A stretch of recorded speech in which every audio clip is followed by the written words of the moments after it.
Olá, aluna! Olá, aluno! Bem-vindo a mais uma aula de física aqui pela TV Educação e também pela plataforma Gonçalves Dias. A aula de hoje nós vamos falar sobre galáxias, certo? Bem interessante, né? Vamos falar sobre a nossa galáxia e outras galáxias também, ok?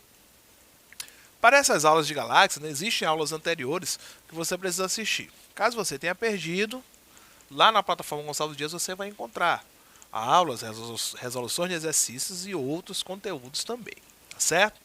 Então a dica de hoje é bem simples, plataforma Gonçalves Dias. Além disso, você pode também ouvir as nossas aulas, certo?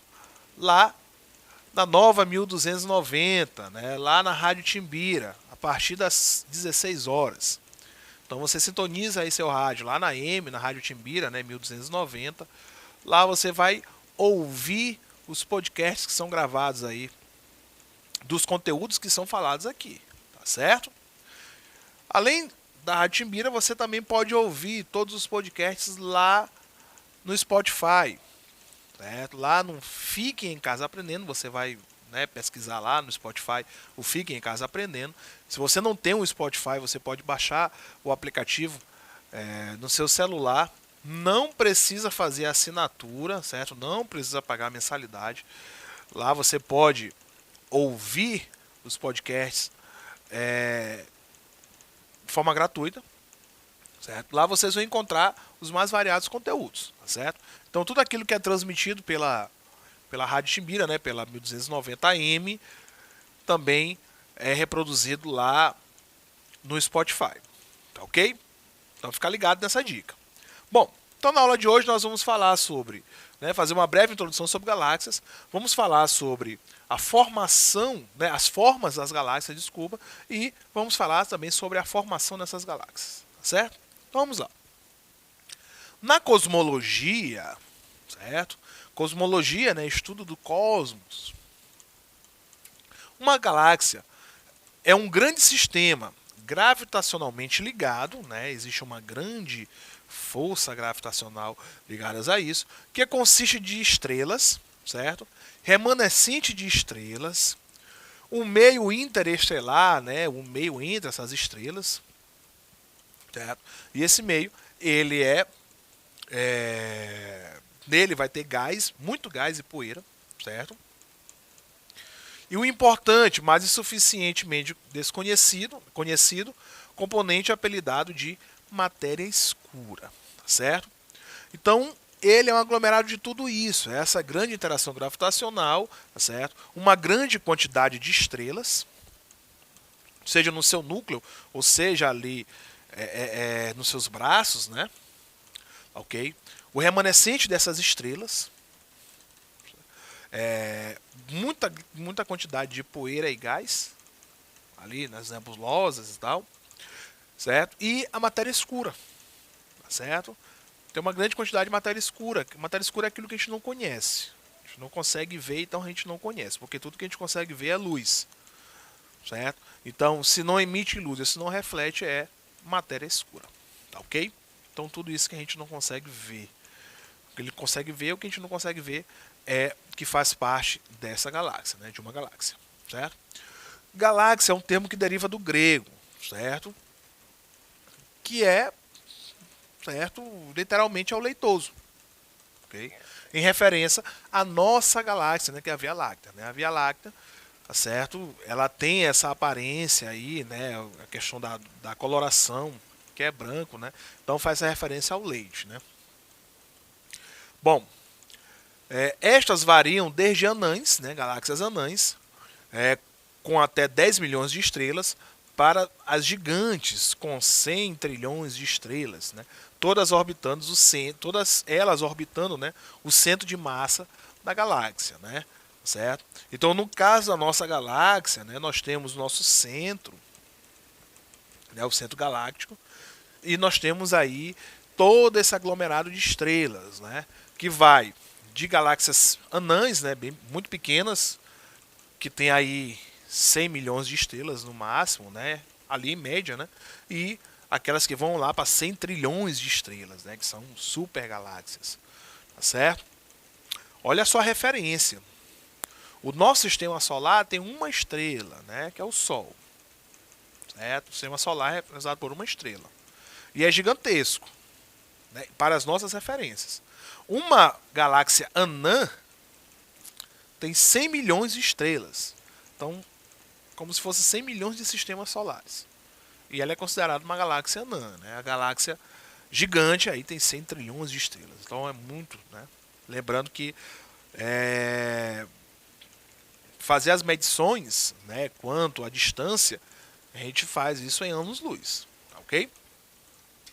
Bom, as galáxias contêm quantidade variada de sistemas e aglomerados estelares, certo? E de tipos de nuvens interestelares. Entre esses objetos, existe um meio interestelar espaçoso de gás, poeira e raios cósmicos. A matéria escura parece corresponder a cerca de 90% da massa na maioria das galáxias. Certo? Então, na maioria dessas galáxias, 90% é de matéria escura, ou seja, 90% é aquilo que a gente não conhece. Então, a gente conhece aí 10% de uma galáxia. E mesmo assim, ainda é muita coisa. Ok? Dados observacionais, certo, seguram que podem, né, existir buracos negros supermassivos no centro de muitas, se não de todas as galáxias, certo? Então acredita-se, através desses dados observacionais, que a galáxia nada mais é do que um sistema orbitando um buraco negro, ok? Vamos pensar no nosso sistema solar. Nós temos o Sol e os planetas e os satélites desses planetas, entre outros corpos, né, orbitando a estrela, né, orbitando o Sol. Ok? A galáxia é como se fosse basicamente isso. Nós temos o centro, né, o núcleo, que acredita-se ser um buraco negro. E nós temos todas essas estrelas, gases, poeira, né? A matéria escura, o espaço intergaláctico, certo? Interestelar, desculpa. Tudo isso orbitando ali um buraco negro, né? Então acredita-se que essa seja a estrutura.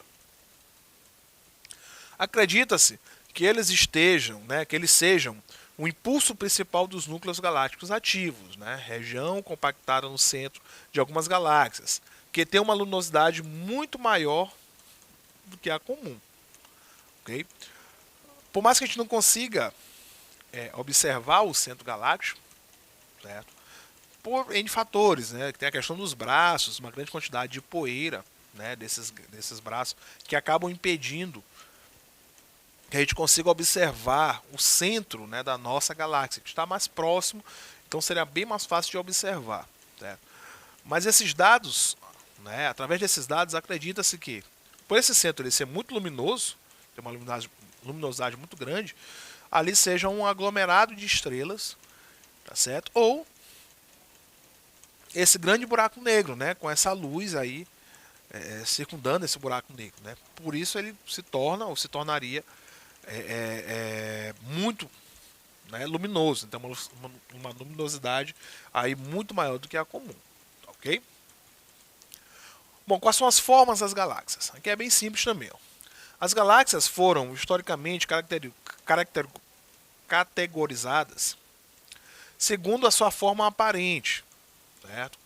Usualmente referida com a sua morfologia visual.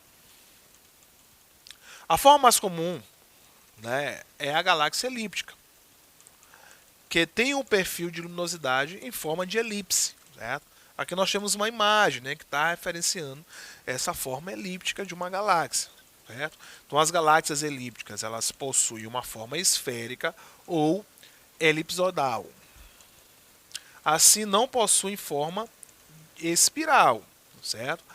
Elas apresentam pouca quantidade de gás, poeira e estrelas jovens, tá certo?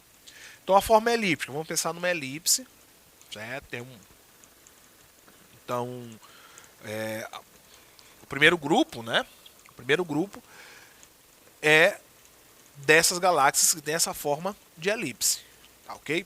Lembrando que nós damos esses formatos de acordo com aquilo que nós estamos observando daqui, né? Bom, o segundo grupo é das espirais, certo? Das galáxias espirais, né? Do qual também nós fazemos parte. Ó.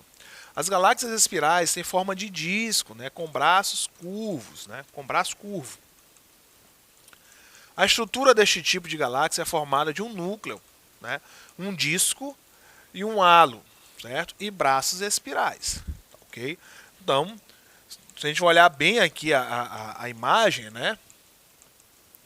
Nós temos aí um centro, né? Um núcleo, ok? Desse núcleo nós temos braços que saem em forma de espiral, ok? A nossa galáxia e a galáxia de Andrômeda, né, que é chamada M13, elas são galáxias espirais, são exemplo de galáxias espirais, certo? Então, nesses halos aqui, ó, nesses braços, desculpa, né, os braços espirais, nós temos uma grande quantidade de estrelas, né? Estrelas no centro e estrelas nesses braços, certo? Estrela, poeira, gás, certo? O berço de estrelas, né? Nós temos as nebulosas, certo? Nós temos estrelas, né, bem mais antigas, estrelas novas. Então há uma quantidade muito grande dessas estrelas, tá certo? De todo esse material nessas galáxias, ok? E acredita-se que no centro seja o buraco negro, tá certo? Então as galáxias ela têm essas estruturas, certo? Existem também aquelas galáxias que têm formas irregulares ou não usuais, certo? Que são conhecidas como as galáxias irregulares, que se originam tipicamente da disrupção pela atração gravitacional de galáxias vizinhas, ok? A gente percebe a diferença desse tipo de galáxia para as outras, tá certo? Esse tipo de galáxia aqui, como nós estamos olhando, ele não tem um formato regular, ok? Ele não existe formato regular, ela não é elíptica nem espiral, certo? Isso aqui se dá graças a, pode ser uma grande força gravitacional, uma relação gravitacional que acontece dessa galáxia, né, ou dessas estrelas que fazem parte dessa galáxia, com galáxias vizinhas. Muitas das vezes podem ser galáxias maiores ou super galáxias, né, que ali vai ter uma força de atração muito grande, né, fazendo com que essa galáxia ela não se torne ali, ela não fique uma galáxia com um formato daquele que nós conhecemos, tá certo? Então, esse é a forma, né, irregular, né, galáxias irregulares, tá, ok? Bom, inicialmente acreditava-se que os diferentes tipos de galáxias, né, que é as galáxias elípticas e espirais, eram formados de estrelas, eram formados por estrelas de diferentes idades, certo? Ou seja, as galáxias mais jovens seriam espirais, sendo que mais tarde evoluíam para as galáxias elípticas, certo? Então acreditava-se que era uma diferença, né? Eram estágios, ok? A galáxia mais jovem era uma galáxia em forma de espiral, ok? E depois dessa galáxia, à medida, né, que ia passando o tempo, essa galáxia ela ia evoluindo, né, para uma galáxia elíptica, tá certo?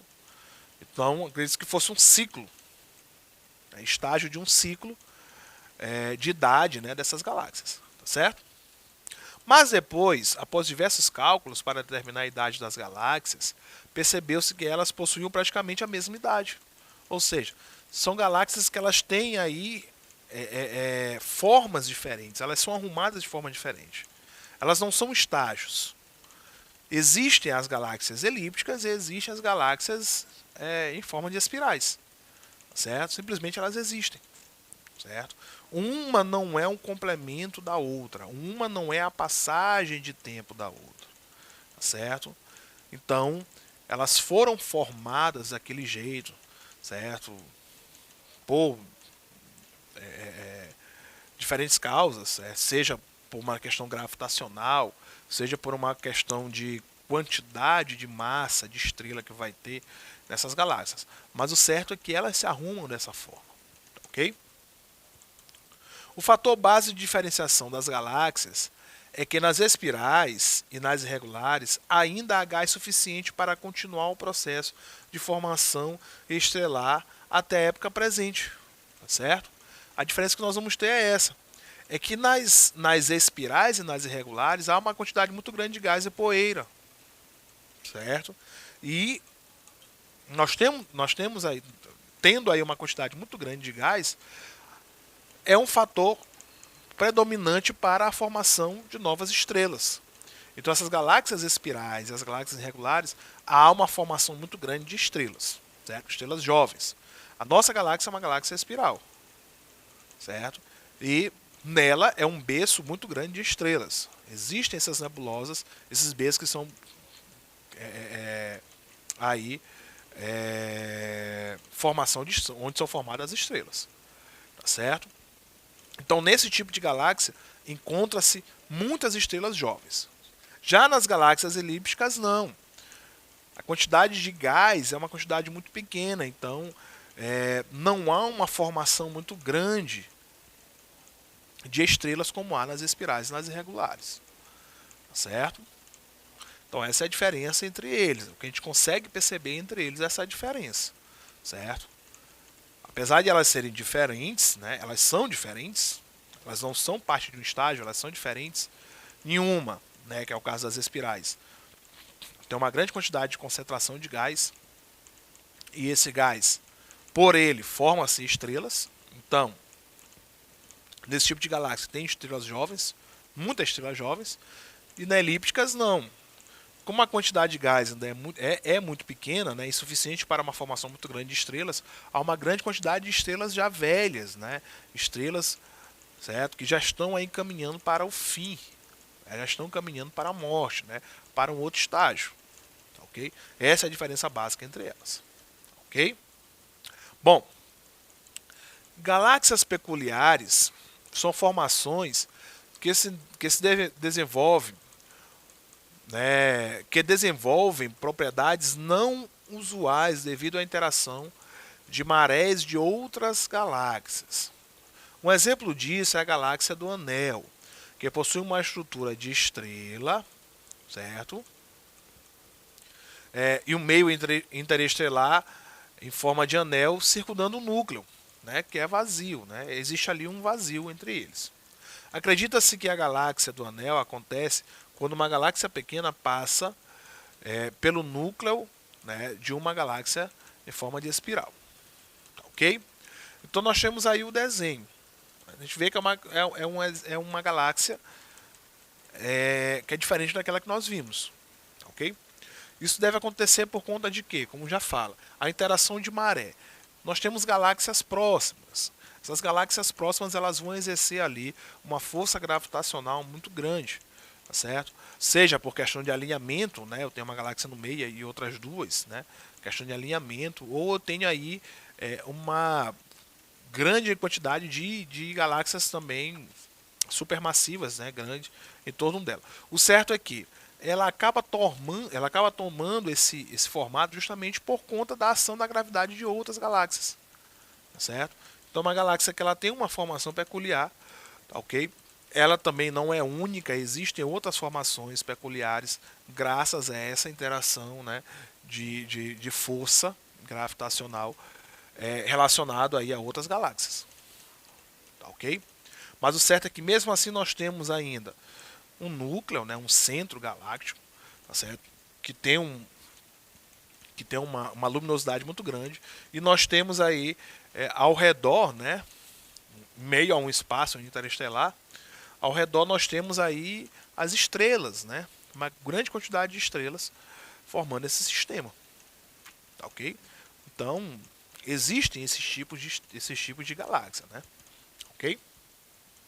Uma galáxia lenticular é uma forma intermediária, né, que possui propriedades tanto de galáxia elíptica quanto de espirais, certo? Elas são categorizadas do tipo S0 na classificação de Hubble, né, e possuem braços espirais mais definidos com um halo elíptico, né, de estrelas. Então nós temos aqui um exemplo, ó, um núcleo, né, um halo elíptico, ele é bem elíptico, tá certo? E nós temos aí a luz que emana, né, tanto do núcleo quanto das estrelas aí que fazem parte desse tipo, né, de galáxia, ok? Bom, apesar da proeminência de grandes galáxias elípticas e espirais, a maioria das galáxias do universo parecem ser anãs. Certo? Elas são relativamente pequenas quando comparada com outras formações galácticas, certo? Tendo cerca de um centésimo de tamanho da Via Láctea e contendo apenas alguns bilhões de estrelas. Né? Então nós temos exemplo das galáxias anões que são bem pequenas, tá ok? Então com essa informação nós finalizamos a aula de hoje e até a próxima.